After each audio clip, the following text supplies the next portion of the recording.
Estimados estudiantes y colegas, vamos a hablar en esta última etapa de esta diplomatura de lo que es la organización en la parte de farmacología en los servicios de urgencias y emergencias.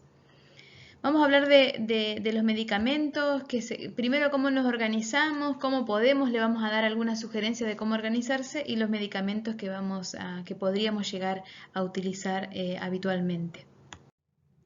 Es importante que nos organicemos, sí es importante que nos organicemos, más aún porque aún nunca sabemos en qué momento de la urgencia o en qué situación de emergencia nos vamos a encontrar y el ciudadano generalmente pone muchas expectativas en ese momento porque muchas de las veces hay riesgo de vida, ¿no? Entonces, esto nos supone un desafío de mejora continua, porque cada vez que tenemos una urgencia, generalmente nos queda ese sabor a que algo nos faltó, algo no hicimos bien, algo no teníamos, algo nos faltó, algo teníamos desorganizado. Entonces, siempre es importante, primero, obviamente, mejorar, organizarnos, y lo segundo es que después de cada urgencia, es importante charlarlo, verlo, rever lo que hicimos, volver sobre nuestros pasos. Saber que cuando nosotros atendemos esa urgencia, emergencia, generalmente se hace en atención primaria y es la más importante y es el primer escalón para la asistencia integrada de los pacientes, de cualquier paciente crítico, y muchas veces esa primera atención sabemos y lo vimos durante esta diplomatura que tiene mucha incidencia sobre el pronóstico final de nuestros pacientes. Pero por supuesto, para yo poder organizarme, primero tengo que conocer lo que hago. ¿Qué estoy haciendo yo acá?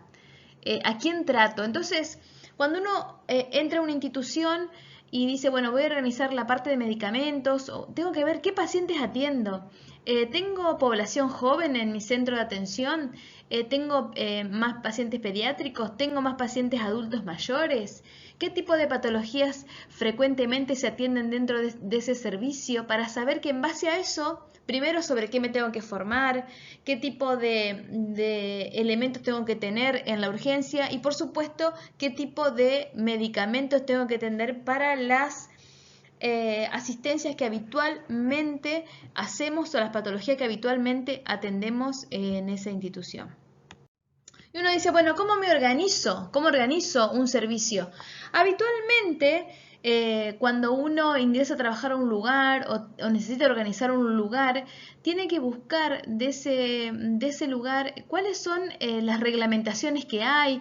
Ya hay cosas escritas al respecto, cómo tiene que estar conformado un servicio, cuáles son las leyes que lo regulan, cuáles son las formas en que se categorizan los servicios. Para categorizar este servicio, ¿qué tiene que tener mínimamente? Y ahí en las categorizaciones habitualmente saltan los temas relacionados a indicadores estructurales que tiene que tener la institución o el lugar de emergencia o la ambulancia, cómo debe ser una ambulancia, qué medicamentos debo tener, cuáles son las responsabilidades, cómo debe ser el carro de paro, quiénes tenemos que ir, en qué tenemos que estar formados los que tenemos ahí. Siempre hay legislaciones. Y yo les dejo este documento que está gratis en internet, que es una compilación de legislaciones sobre el sistema de servicios de emergencia en América Latina. Está en el 2010, pero bueno, está bastante actualizado en cuanto es la actualización de nuestras leyes. Quizá algunas cosas se han modificado, otras no. En nuestro país algunas se modificaron en los servicios de terapia intensiva, pero otras no. Y en esto está muy interesante porque hay una parte donde nombran a Paraguay, otra parte que nombra a Argentina, y ahí nos va a decir cuáles son las leyes que reglamentan el funcionamiento de este tipo de servicio, y ahí podemos obtener muchos datos. ¿Por qué es importante esto? Porque es el norte. Entonces uno dice, bueno, yo tengo una ambulancia. ¿Cómo tiene que estar esa ambulancia organizada? Bueno, entonces me voy a la legislación que regula las ambulancias. Eso en cuanto a las categorizaciones. Después iré a ver las leyes o los sistemas que acreditan en calidad y seguridad la atención en ese tipo de lugares, como una ambulancia, como una sala de emergencia, como un showroom, como una terapia intensiva. Cuando uno se pone a leer este compilado de guías de la Organización Panamericana de la Salud que habla de cómo se regula la emergencia en América Latina, aquí aparece su país, aparece Paraguay, una resolución bastante interesante. En esta resolución, por ejemplo, hay muchas otras. Ahí da también el sitio donde uno lo puede buscar. Y ahí nos dice, por ejemplo, de un servicio de emergencia, qué es lo que tengo que tener en cuanto a equipamientos, a medicamentos, laringoscopio, electrocardiógrafo, tubos de oxígeno, aspiración, desfibriladores, ventiladores. Bueno, entonces en ese tipo de resolución, en ese tipo de leyes donde yo tengo que ir a buscar cómo tiene que funcionar mínimamente mi servicio para que entre dentro de las categorizaciones y por supuesto que funcione adecuadamente. Y si hablamos de cómo se gestiona un servicio de urgencias, tenemos que hacernos estas 4 preguntas, ¿no? Primero, ¿qué actividad asistencial estamos realizando? Como decíamos, bueno, ¿a quién atendemos nosotros? ¿Cómo es nuestra población vinculada a nuestro centro de salud? ¿Es una población de ancianos? ¿Es una población donde hay personas jóvenes, donde puede haber aumento de trauma? ¿Donde puede haber mujeres con embarazo y sus complicaciones? ¿Hay niños? ¿De qué tengo que saber? ¿En qué tengo que estar preparado para atender a mi población? ¿Basado en qué? En los datos estadísticos que se manejen, ¿no? En cuanto a qué patologías ingresan, qué tipo de complicaciones puede haber. ¿Tengo trauma? ¿Tengo más enfermedades médicas? ¿Qué es lo que recibo habitualmente en mi centro de atención?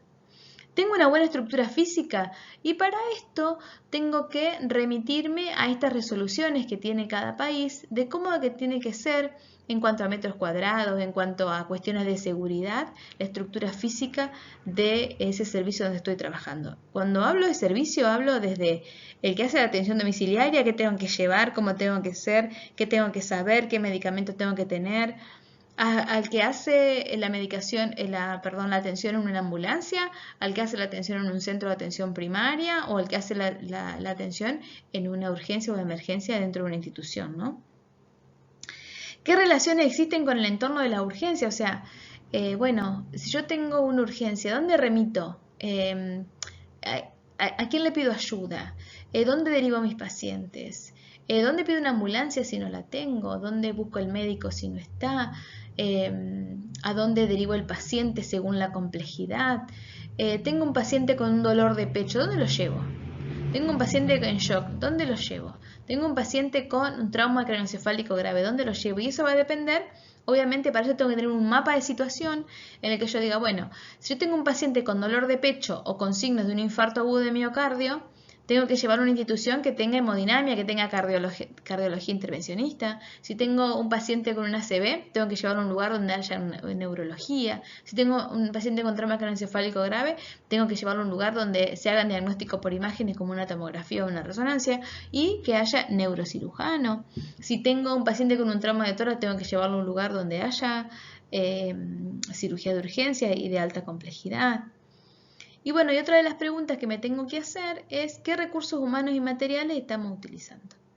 En base a eso, bueno, si yo digo, bueno, en este centro de atención tengo, mi población es adulta mayor. ¿Qué significa? Que ahí tengo que tener clínicos, tengo que tener cardiólogos, tengo que tener gerontólogos, son, digamos, las prioridades dentro de este tipo de atención, endocrinólogos.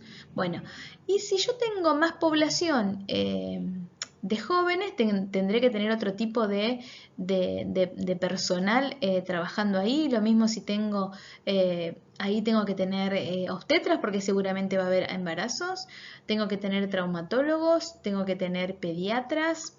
Eso va a depender de qué población, por eso son muy importantes los datos que se tengan sobre el lugar donde yo estoy trabajando para ver qué recursos humanos y materiales voy a utilizar. Y por supuesto que basándome en lo que hago o en las posibilidades que tengo para hacer es la forma en que me voy a educar.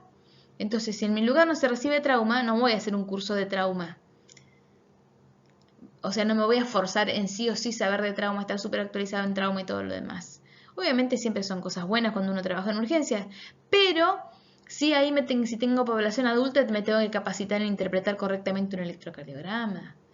en colocar correctamente una vía, en hacer monitoreo neurológico clínico rápidamente, por ejemplo, ¿no? Y otra de las cosas que tengo que organizar varias cosas, ¿no? Porque siempre nos queda la duda, ¿qué es urgente, qué es emergente? Entonces, bueno, vamos a ver qué conceptos podemos llegar a manejar y en base a eso ustedes crearán su propio idioma, porque para saber cuánto tiempo tiene que esperar una persona, ¿de qué depende? ¿De qué depende que una persona tenga que esperar más o menos, que se atienda a una persona primero o después? Obviamente que para los sistemas de emergencia están los sistemas de triage que están muy bien desarrollados, pero en líneas generales tenemos que tener claro en la atención de los pacientes en urgencia o emergencia qué es una urgencia en sí misma y qué es una urgencia objetiva, digamos, o vital o de emergencia. Primero, conceptualmente, si uno dice, bueno, ¿qué es una urgencia? Lo que dice la bibliografía es que una urgencia es como la aparición de un problema de etiología diversa y de gravedad variable que genera la vivencia de necesidad inmediata de atención en el propio paciente. O sea, el paciente siente que lo tienen que atender urgente, o su familia piensa que lo tiene que atender urgente, o quien quiera que asume la responsabilidad. Esto es lo que dice la Asociación Médica Americana y la Organización Mundial de la Salud y el Consejo Europeo también. Pero la verdad es que la urgencia es un concepto subjetivo que puede corresponder o no a una necesidad objetiva de intervenir terapéuticamente. Ahí lo definimos nosotros, ¿no? Entonces una persona puede decir, ay, por favor, atiéndame, que me falta el aire, no puedo más, no puedo respirar, pero te está hablando de corrido, te está hablando rápido, o sea, esa persona no es una urgencia vital. Entonces una persona que puede esperar, por ejemplo, ¿no?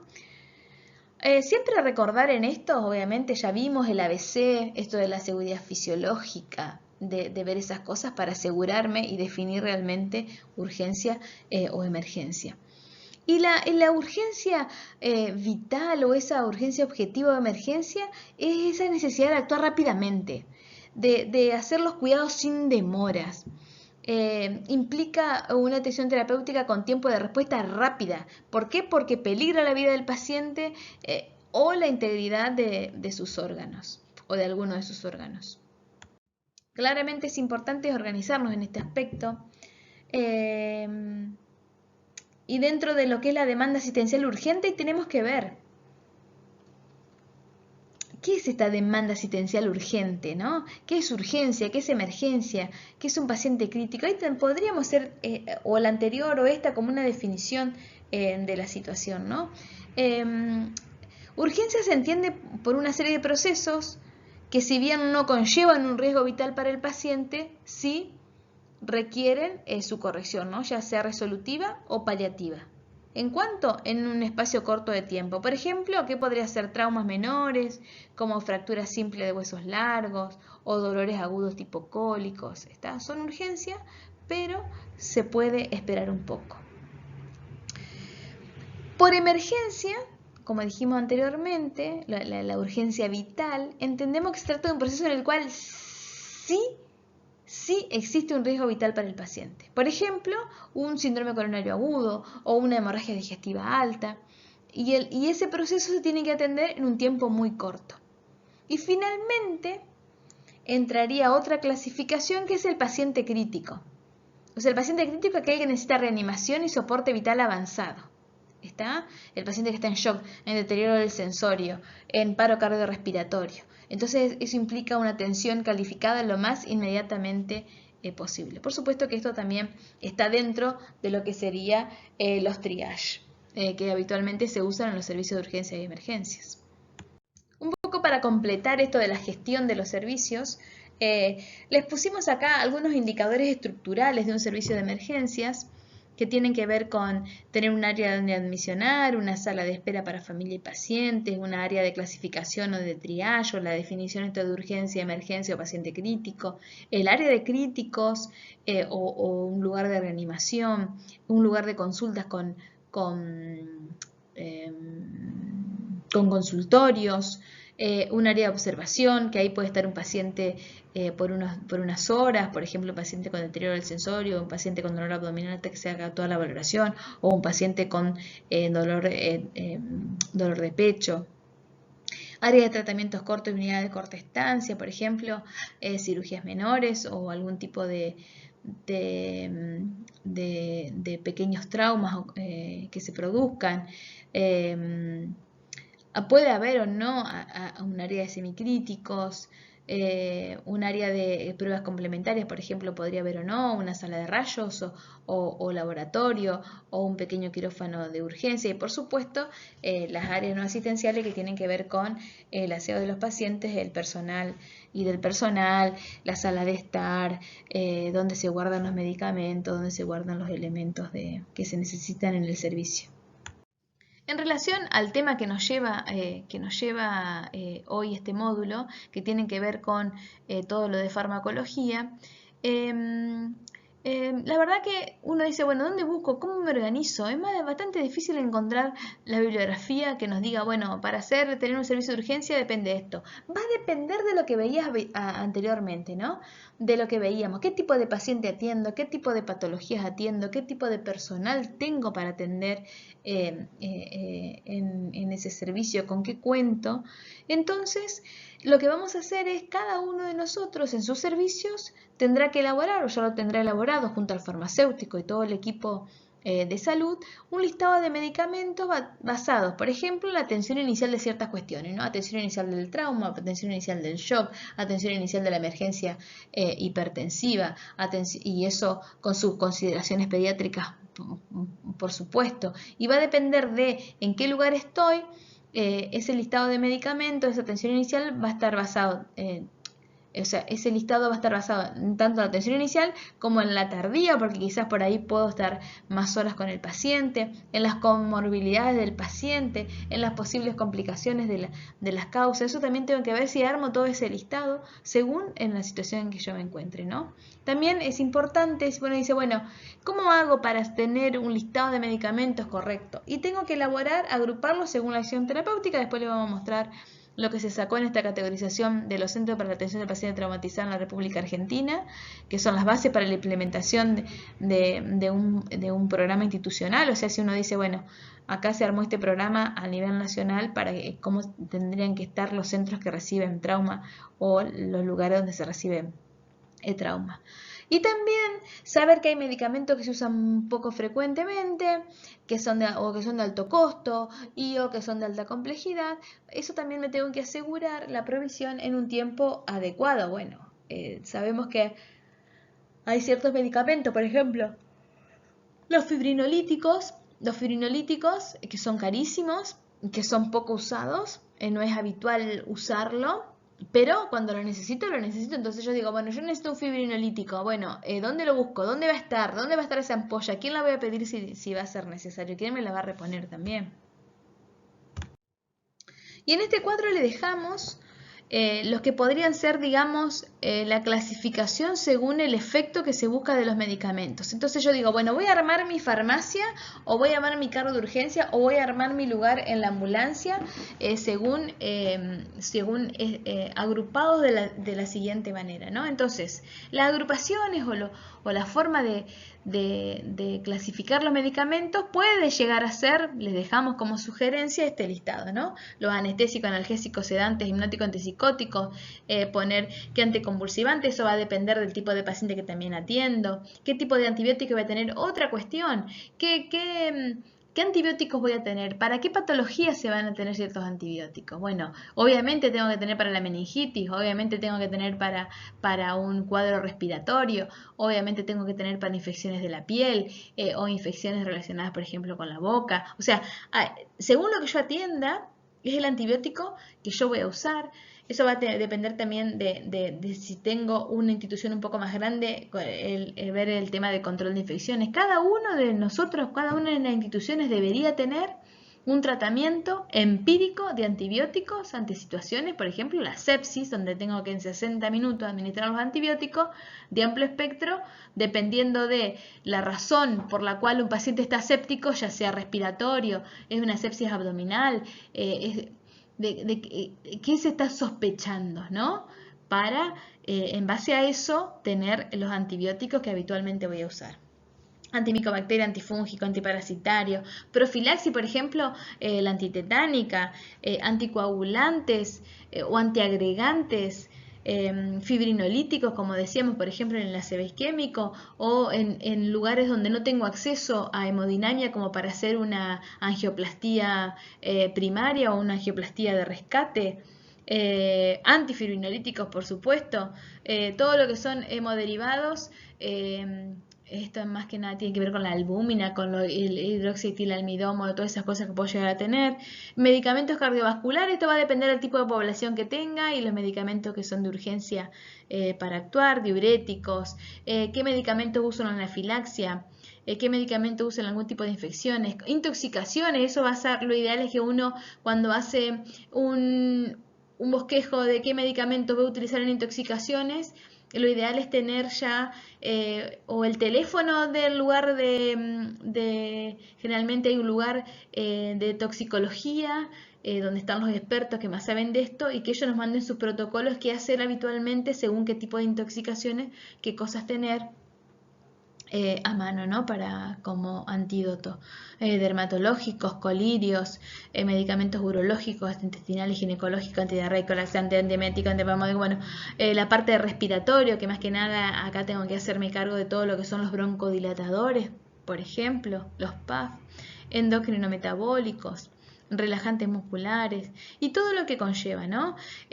Todo lo que es el equilibrio hidroelectrolítico, sueros, sodio, potasio, todos los electrolitos que habitualmente podemos llegar a usar, antiséptico, desinfectante, vitamina mineral también podríamos llegar a tener según la situación, los tipos de equipamientos que voy a tener, monitores, ventiladores, bomba de infusión, qué tipo de descartables voy a usar. Atiendo pediátrico, tengo que tener otro tipo de descartable, tengo que tener otro tipo de estetoscopio, tengo que tener otro tipo de tensiómetro, tengo que tener otro tipo de camillas, bueno, elementos de protección personal, tengo no equipo de rayos X como cosas, necesito equipamiento para muestras de laboratorio, entonces eso puede llegar a ser, esto es como una clasificación de grupos de medicamentos que debería tener en situaciones de emergencias y urgencias. Y si por ejemplo yo solamente tengo un centro, un lugar que voy a ir en la ambulancia, bueno, ahí se me achica un poco la situación y tengo que ver qué es lo que tengo acá, ¿no?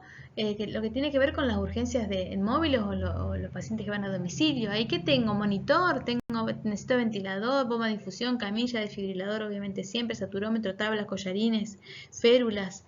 Y después puedo llegar a clasificarlos, si no lo quieren como antes, sino clasificar los elementos según para qué necesito, ¿no? Entonces uno puede clasificarlo, bueno, para vía aérea, ¿qué necesito?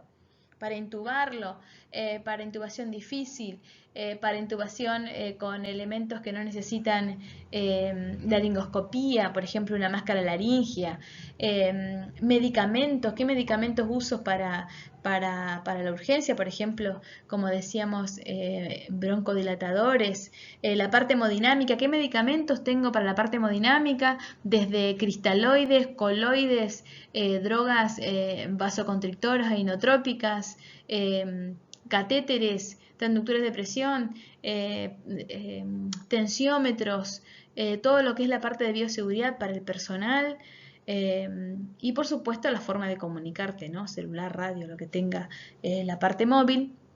Y dentro de la medicación también sedantes analgésicos, medicación para la hemodinamia, como pueden ser los sueros, como pueden ser los medicamentos inotrópicos que comentábamos. Y después lo otro, ¿no? El Reliberan, el tratamiento de los pacientes que hacen convulsiones,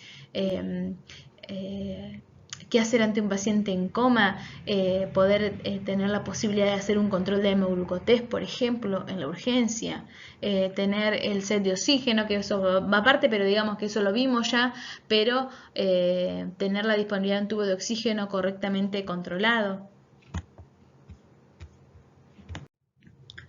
Y el gran eje primero es saber que si yo tengo una atención en un centro de urgencias y emergencias, tengo que tener al menos medicación para 24 horas.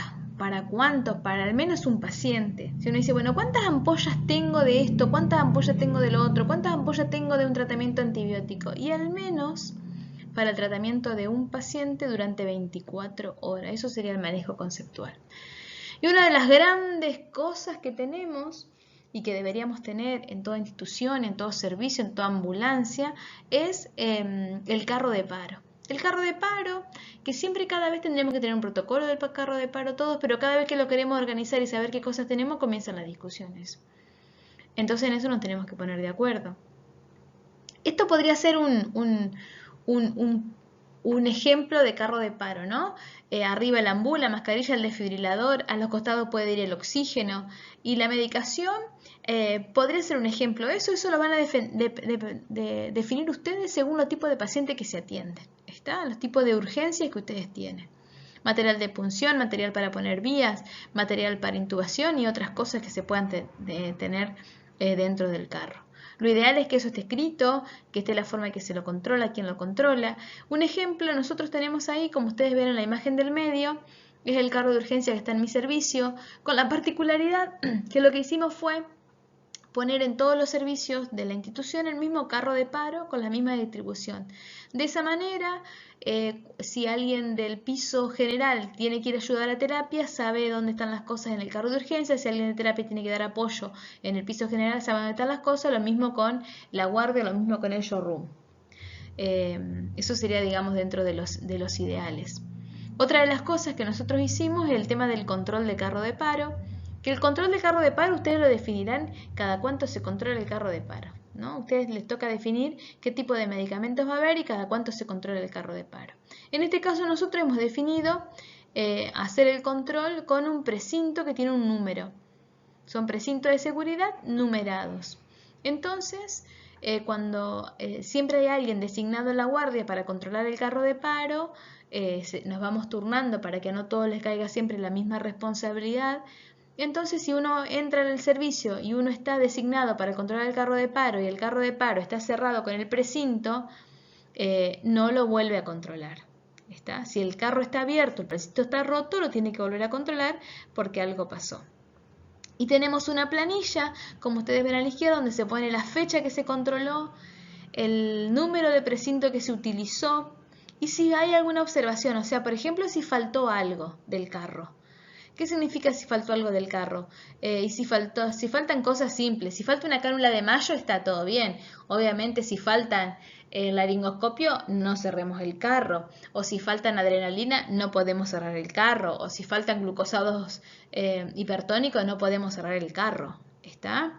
Eso es un sistema que a nosotros nos funciona bastante bien y nos ha evitado esto de ir y servirnos del carro, porque habitualmente pasan dos cosas con los carros de urgencias. O vamos y ante cualquier cosa sacamos rápidamente de ahí porque tenemos acceso rápido a algún elemento, un suero, una sonda, lo que fuere, o todo lo que encontramos dando vuelta lo metemos en el carro de urgencia y después el carro de urgencia se convierte en un lugar lleno de cosas que nada encontramos. Por eso es importante definir también, como decíamos, las cantidades de cada elemento que vamos a tener dependiendo de cómo es la indicación y recuerden de atender al menos un paciente ante una urgencia durante 24 horas, con elementos para hacer un tratamiento por 24 horas. También es importante organizar los tipos de medicamentos. Acá simplemente es como un ejemplo, hay cosas de la administración y la indicación que eso puede variar, pero es importante, bueno, yo tengo este tipo de medicamentos en la urgencia y emergencia, por ejemplo los medicamentos de carro de paro, ¿no? Tengo que hacer mi propio vademecum institucional, o sea, cada institución o cada servicio o la ambulancia debería tener su vademecum de lo que usa y para qué sirve, o sea, todos deberíamos saber, bueno, la miodarona, ¿cuándo se indica? ¿Cómo la administro? ¿Está? ¿Y qué puede producir?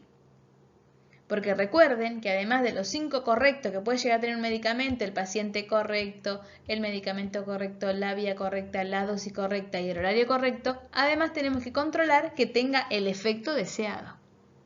¿Está? O valorar si hay efectos no deseados. Entonces, lo ideal es que de cada uno de los medicamentos que nosotros vamos a hablar hoy y va a hablar después Darío en el próximo encuentro, sepamos cuál, o sea, lo tengamos dentro de nuestro vademecum y rápidamente, si a mí me indican algo, saber, si no me lo recuerdo, cómo se diluye, cómo se tiene que pasar, cuáles son las dosis de seguridad para que si alguien me indica algo que no estaba bien, yo poder estar en alerta, por ejemplo.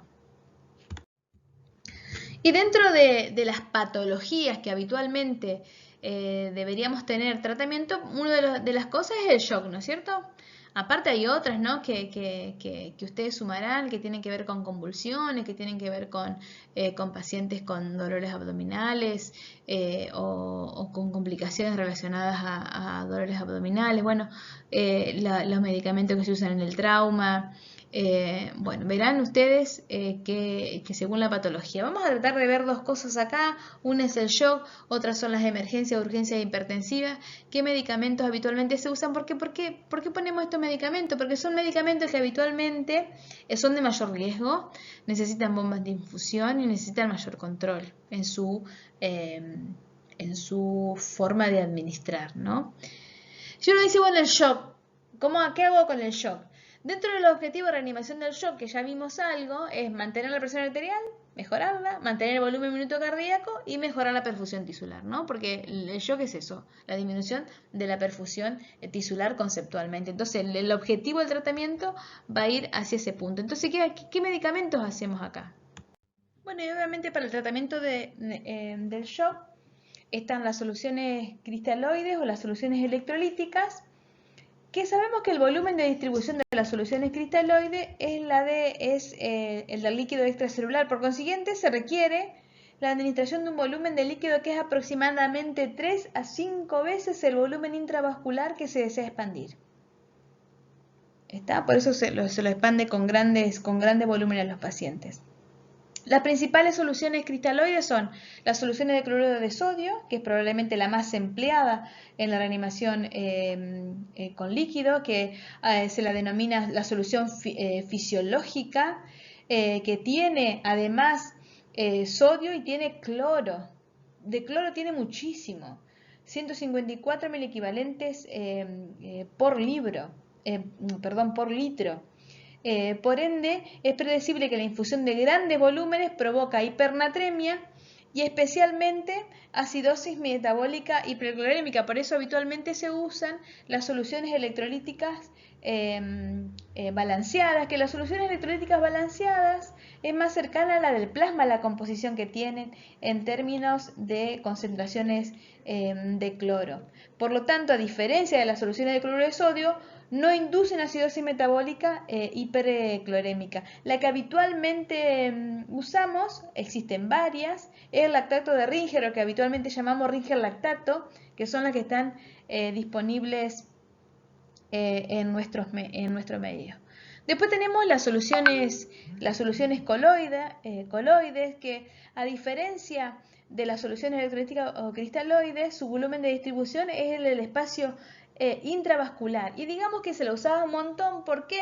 Porque la gran ventaja era de lograr los mismos objetivos de reanimación pero más rápido, con menor volumen de líquidos y con reducción de la formación de edemas. Pero ¿qué pasó? Dentro de eso estaba la albúmina, los hidroxietilalmidones, las gelatinas. Nosotros por mucho tiempo y quizás en muchos lugares se está utilizando los hidroxietil almidón, pero se dejaron de usar porque salió un metaanálisis hace un tiempo que dice que aumenta la mortalidad, que aumenta la insuficiencia renal y la necesidad de diálisis. ¿Por qué? Porque dicen que son nefrotóxicos, provocan alteraciones de la coagulación, mayores requerimientos de transfusiones, alteración de la función hepática y obviamente son muy costosos. Digamos que dentro de los coloides, la albúmina sería el más seguro. ¿Está? Que menos incidencia de complicaciones tiene, especialmente en los pacientes sépticos. Pero la verdad que lo que impide que usemos mucha albúmina es el elevado costo que que tiene la albúmina. Por lo tanto, si uno dice, bueno, ¿cuáles son las recomendaciones sobre la selección del líquido parenteral para el tratamiento del shock? Primero, con toda la información que se tiene actualmente, se recomienda que se usen soluciones cristaloides. Pero, debido a los riesgos que se asocian a las soluciones ricas en cloro, por ejemplo la solución fisiológica que habitualmente conocemos, se recomienda el uso de soluciones electrolíticas balanceadas. Por lo tanto, si yo tengo que tener en urgencia y emergencia, obviamente puedo tratar cualquier tipo de shock, tengo que tener cristaloides, tengo que tener soluciones como el Ringel lactato. ¿Está? Inclusive la campaña de sobrevivir a la sepsis dice que los cristaloides son las soluciones parenterales de elección, digamos, en la reanimación inicial de todo paciente en shock. También la campaña de sobrevivir a la sepsis nos dice que el hidroxietilalmidón no debería usarse y que si requerimos grandes volúmenes de soluciones, lo ideal sería que podamos usar albúmina. Pero volvemos a repetir que el uso de la albúmina está un poco restringida por el alto costo que ésta tiene. Para todo lo que es el tratamiento de shock, también se utilizan los fármacos vasoconstrictores y los fármacos inotrópicos, que se clasifican en adrenérgicos y no adrenérgicos. Sabemos que los fármacos de acción directa actúan sobre los receptores adrenérgicos. Ahí tenemos lo que habitualmente usamos, la adrenalina, la noradrenalina, la dopamina, la fenilefrina, la dobutamina. Por supuesto que los efectos de los diferentes de estos fármacos simpaticomiméticos, diríamos, dependen de sus afinidades por los distintos tipos de receptores. ¿Está? Como orientación general, digamos que los fármacos predominantemente vasoconstrictores poseen mayor afinidad por los receptores alfa y los fármacos predominantemente inotrópicos ejercen su principal efecto a través de los receptores beta que ahora vamos a ver. Por supuesto que, por ejemplo, en sepsis existen notables variaciones farmacodinámicas en la respuesta a los fármacos vasoconstrictores inotrópicos. Puede haber efectos cualitativamente diferentes de los obtenidos en individuos normales, ¿está? Tales como el aumento del volumen minuto cardíaco, que eso lo provoca la noradrenalina, o la hipotensión arterial, que lo puede inducir la dobutamina. Además que, por supuesto, ante estos cuadros, las dosis requeridas para lograr los efectos deseados pueden ser considerablemente mayores. Por consiguiente, si uno dice, bueno, ¿a cuánto se le ponen este tipo de medicamentos? Y bueno, las dosis se van a titular en función del objetivo fisiológico deseado, ¿está? Que es lo que se busca en esos pacientes, que ahora vamos a ver qué efectos tiene. Este es un cuadro bastante interesante que lo podríamos tener colgado ahí para saber los efectos de este tipo de... qué efectos tienen estas drogas simpático-miméticas, como se las denomina, qué efectos tienen sobre los receptores adrenérgicos, ¿no? Estas drogas son sustancias naturales o son sustancias de síntesis que actúan como agonistas del sistema nervioso simpático, estimulan directamente los receptores adrenérgicos o estimulan la producción de noradrenalina en las terminaciones simpáticas, ¿no? El sistema simpático tiene diferentes tipos de receptores, los receptores alfa y los receptores beta dopaminérgicos, que se ubican en la superficie celular, y la estimulación de los alfa o la estimulación beta va a producir diferentes efectos fisiológicos. Por ejemplo, la estimulación, o sea, todas las drogas que estimulan la estimulación alfa se acompaña principalmente de vasoconstricción, de relajación intestinal y de midriasis, ¿está? Por estimulación del sistema nervioso simpático. La estimulación beta produce efectos fisiológicos en los sistemas circulatorio y respiratorio. Por ejemplo, los beta 1 aumenta la contractilidad, aumento del automatismo, de la velocidad de conducción, por lo tanto pueden aumentar la frecuencia cardíaca y la irritabilidad miocárdica. Y los beta 2 producen vasodilatación y broncodilatación. Algunos son más efecto alfa, otros más efecto beta. Por eso es importante cuando uno los va a indicar, ¿no? O se lo indican, ¿qué espero de ese paciente? Por ejemplo, la adrenalina es agonista alfa y beta. Por lo tanto, la adrenalina aumenta la presión arterial, aumenta la frecuencia cardíaca y produce broncodilatación. La noradrenalina tiene efecto alfa y efecto beta 1. Por lo tanto, lo que predomina es la vasoconstricción. En el caso, por ejemplo, del isoproterenol, es un agonista beta. Aumenta la contractilidad, aumenta la frecuencia cardíaca y produce broncodilatación. La dobutamina es un agonista beta 1. Entonces tiene un mayor efecto sobre la contractilidad que sobre la frecuencia cardíaca y produce una vasodilatación moderada, por eso el paciente puede llegar a hipotensarse. Y la dopamina, esta dopamina, el efecto es un efecto, digamos, dosis dependiente, porque a baja dosis predomina la vasodilatación renal y la esplácnica, y a mayores dosis produce aumento de la contractilidad y vasoconstricción. Por supuesto que por sus propiedades sobre el corazón y el sistema circulatorio, las catecolaminas son de uso frecuente en pacientes con shock, en pacientes con insuficiencia cardíaca descompensada o insuficiencia cardíaca aguda, ¿no? En realidad, si uno dice, bueno, ¿qué drogas se usarán? Y la droga específica va a depender de la necesidad de aumentar o disminuir la resistencia periférica, de la presencia de taquicardia o arritmias, del compromiso que tengamos de la perfusión renal y de otras cosas que se valoren, ¿no? Existen numerosos otros agonistas alfa y beta adrenérgicos de uso común, como broncodilatadores y vasoconstrictores, ¿no? También se ha desarrollado un gran número de alfa y beta antagonistas que también lo podemos llegar a leer en la bibliografía, que se utilizan de preferencia en tratamiento de la hipertensión arterial, que ahora vamos a ver, y de la cardiopatía isquémica. Entonces hay agonistas y antiagonistas. En este caso son los efectos de estas drogas simpático-miméticas agonistas que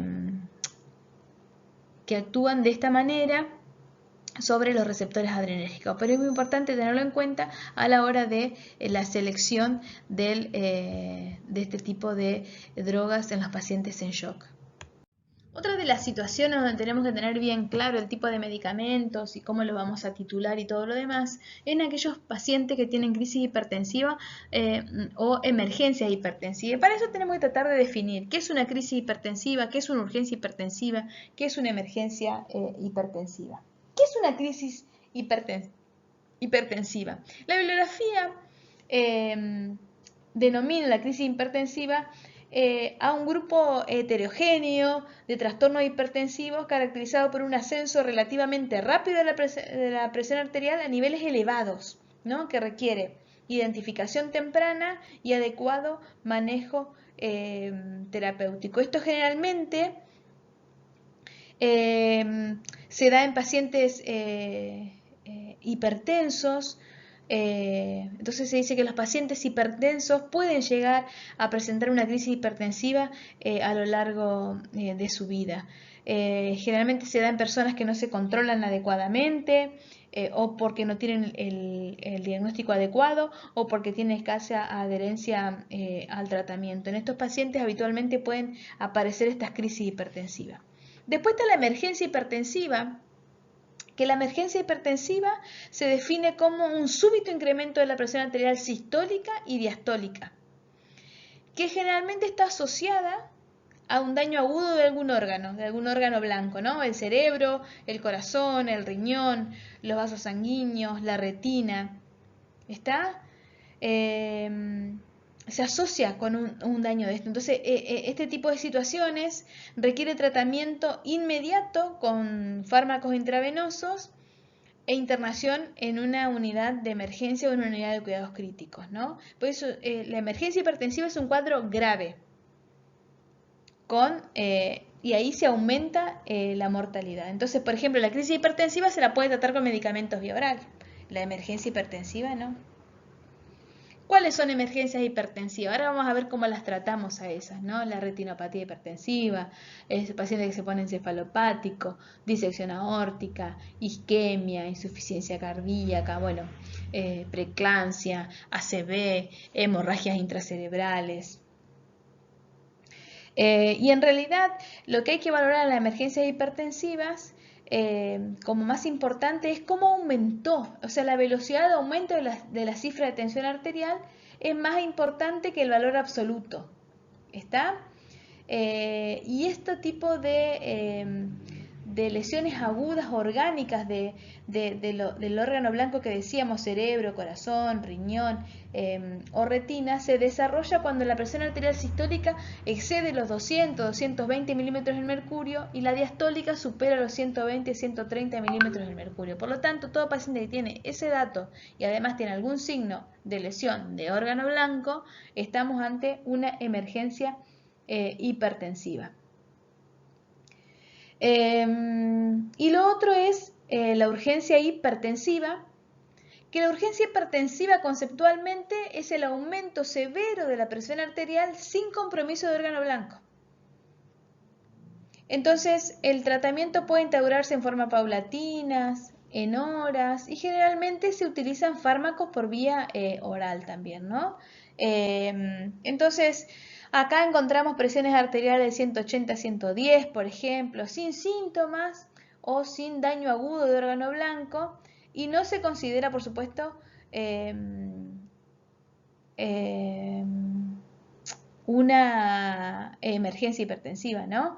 Después hay otros conceptos como la hipertensión maligna, pero bueno, esos son conceptos que habitualmente no se usan. Eso se lo usaba ante la emergencia hipertensiva, se le denominaba hipertensión maligna.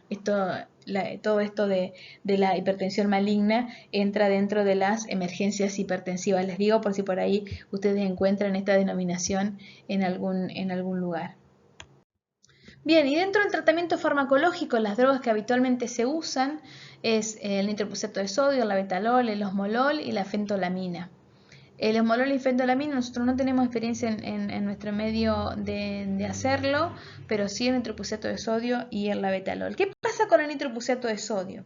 El nitroprusato de sodio es un potente vasodilatador, tanto arterial como venoso, y tiene un inicio de acción rapidísimo. Por eso yo lo coloco en el nitroprusato de sodio y tengo que quedarme al lado, ¿está? Porque tiene un inicio de acción de segundos, con una duración de 1 o 2 minutos a llegar a su efecto, ¿no? Y la vida media plasmática de 3 a 4 minutos después que se lo apago. ¿Qué pasa con el nitroprusato de sodio? No se usa endovenoso directo, sino que se usa en infusión continua, que se va incrementando, disminuyendo gradualmente, buscando el efecto clínico y hemodinámico deseado. ¿Qué pasa con el nitroprusato de sodio?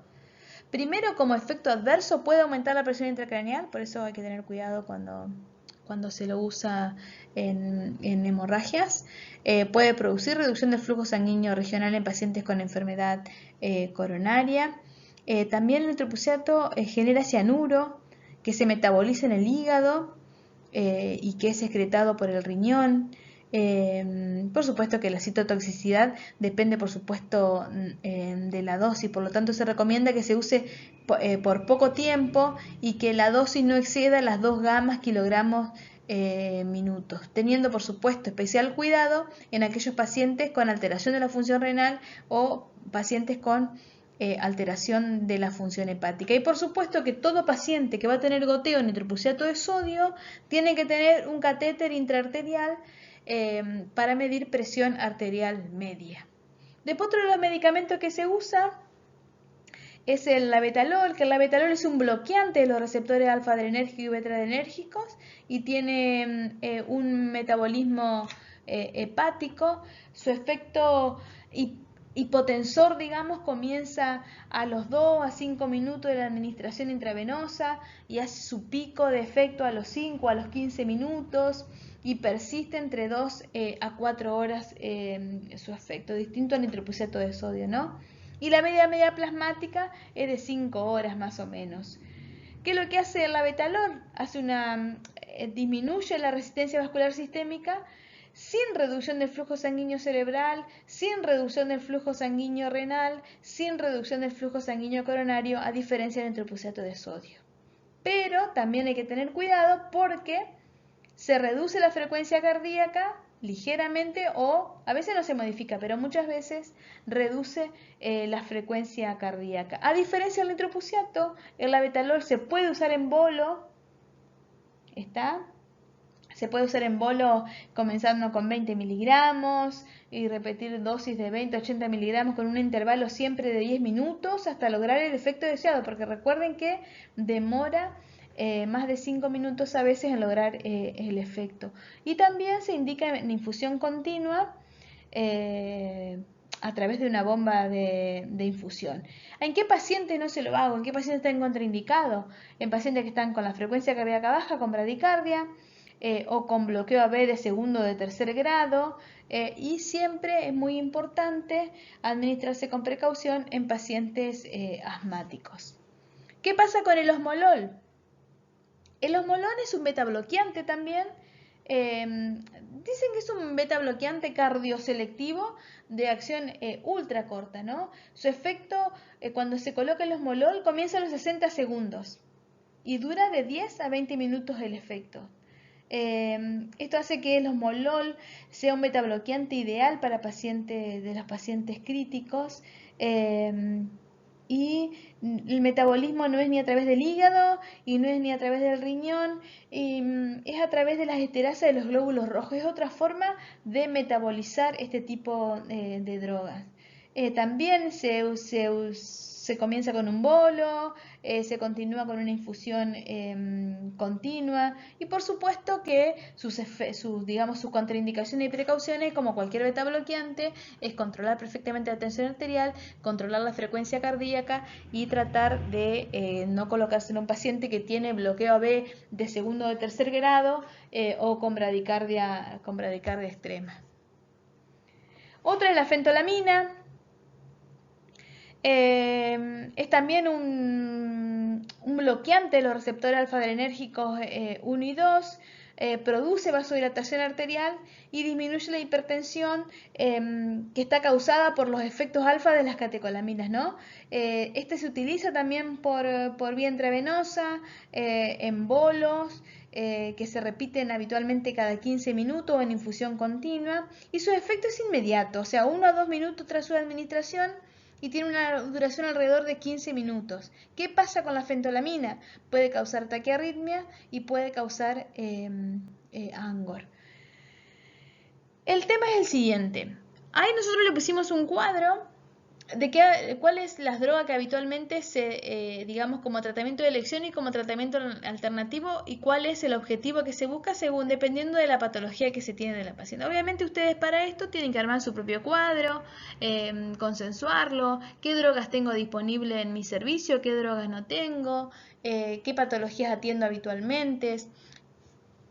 Y ahí, en lo que es el ACV isquémico y hemorrágico, no puse el objetivo de atención, porque eso va a depender de qué tipo de hemorragia se trata, a qué nivel está, si es producido por un aneurisma o no, qué ACV isquémico, qué tensión arterial está manejando el paciente, según la tensión arterial que está manejando es la droga, cómo la voy a colocar. Esos son protocolos que se tienen que organizar dependiendo de los servicios y de los objetivos terapéuticos que se manejen en sus servicios.